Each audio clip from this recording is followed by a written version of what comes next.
Hi everyone, my name is Monique. And I'm Naveen from Before You Play. And today we're going to be showing you how to play a trick-taking game called Rebel Princess. Yes, this game is designed by Daniel Byrne, Gerardo Guerrero, Kevin Peláez, as well as Tirso Virgós, and published by Bézier Games, who are helping sponsor this tutorial. And in this game, players are going to be taking on the roles of legendary princesses who are trying to avoid being proposed to by Prince Charming. Yes, this is a trick-taking card game for 3 to 6 players that is based off of the classic game of Hearts, where players will need to avoid taking cards of a particular suit.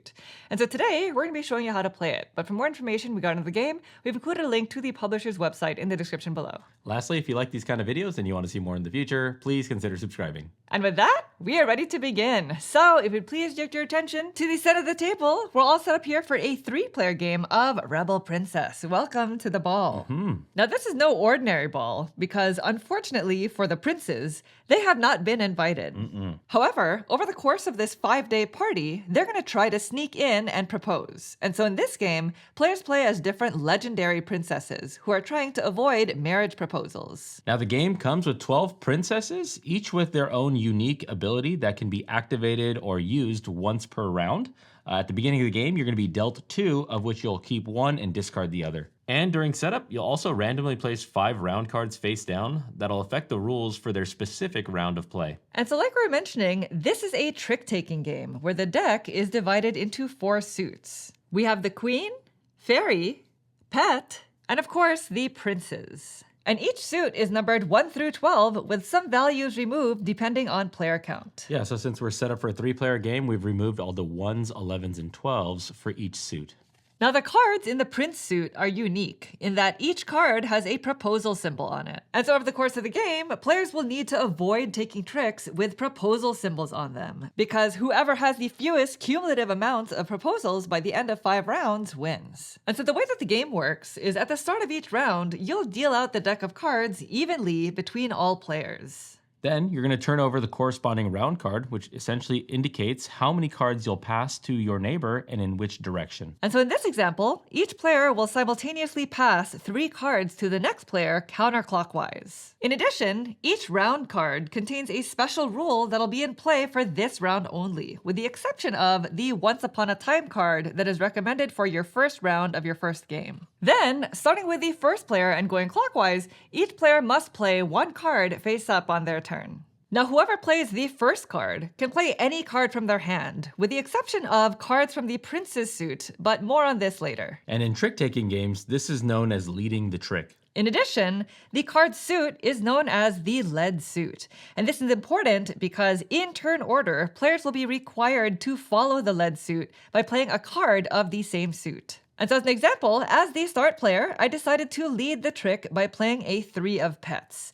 Now play continues to Naveen, who will be required to play a card of the pet suit if he has one. Sure, so I will play the 4 of pets. Now if you don't have a card of the lead suit, this is called being void of a suit, and you can play any card in your hand. Sure, so it's the 3rd player's turn. They do not have a pet card, so instead, they're going to play a 9 fairy. And now that all players have played a card, that would signal the end of the trick. And the player who played the highest valued card in the lead suit wins the trick and takes all of their cards into their score pile. Which in this case is me, Pocahontas, because I played the highest value pet card, the 4, relative to the 3. But again, the object of the game is to avoid winning tricks with proposals. Yeah, so in this case, since the 3rd player was void of the pet suit, they could have played this 10 prince instead of this 9 fairy. And in this case, Naveen would still win the trick, but now also taking a marriage proposal into his score pile. Cards collected are placed face down into your score pile, and no player is allowed to look at these for the rest of the round. And whoever won the trick leads the next one. In addition, as soon as the first prince card is played, for the rest of the round, players can now lead with a card from the prince suit. The exception to this is if at the start of the trick, the lead player only has prince cards in their hands, then they can lead with 1. So for this next trick, I decide to lead with the 3 prince. Our player 3 must follow with a prince card if they have one, so they decide to play the 5 prince. And now it's back to me, and I have a few prince cards in my hand. So in order to avoid winning this trick, I'll play the 4 prince. And since the 3rd player played the highest valued card in the lead suit, they win the trick, scoring them 3 marriage proposals, which is quite unfortunate. Not good. And since the 3rd player won the trick, they would start the next one. Now, a couple of things to keep in mind are that most proposals are on prince cards, except for the 8 of Pets, because they're actually a bewitched prince. This card behaves like a card from the pet suit, which means you can technically lead with it at the start of the round. But it's worth a whopping 5 proposals to the unlucky soul who ends up winning it. In addition, each player's princess has a unique ability that can be activated once per round. And so as an example, as Snow White, my unique ability is 7 dwarfs. Once per round, I can play a 7 or lower as a 0. And for Pocahontas, I have the Wilderness Guide, which once per round, before a trick, you get to choose any player to lead it. And as another example, Sleeping Beauty over here has the Spindle of Fate, which says before a trick, every player gives you a card. They get to keep one for themselves and deal out the rest. And again, the game comes with 12 different princesses featuring a wide range of abilities. And during a round, whenever you choose to activate your princess, you would simply flip your tile over to show that you've used it. And of course, each round card will also have a special rule in play for that round only.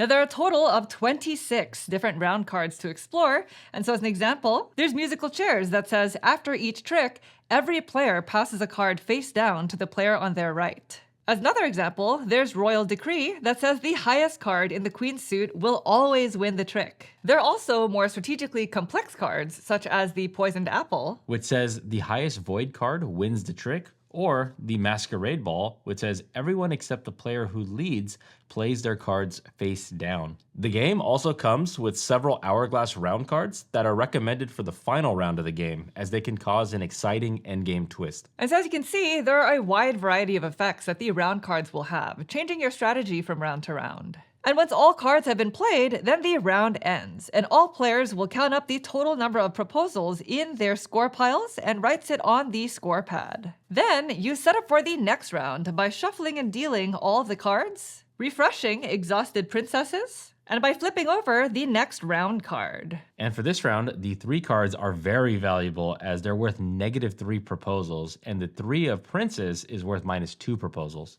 Which means in this round, players will want to try to win all of the 3 cards since they're worth the least amount of proposals. Then, the player with the lowest total score starts the next round. And at the end of the 5th round, the game ends, and the player who collected the fewest total amount of proposals wins the game. Now, there's one last scoring exception to keep in mind. If a player manages to collect all of the princes and the frog in one round, they are declared the Rebel of the Ball. And at the end of the round, they receive -10 proposals for that round only. And this is regardless of any other cards that would add or subtract proposals from that player. But that is essentially how you play Rebel Princess. Now, if you have any questions about anything that you saw here today, please feel free to leave us a comment down below, and we'll try to get back to you as soon as possible. Thank you all so much for watching the video. We hope you found it helpful. If you'd like to see more videos like this in the future, please consider subscribing. Thank you. Thanks. Bye.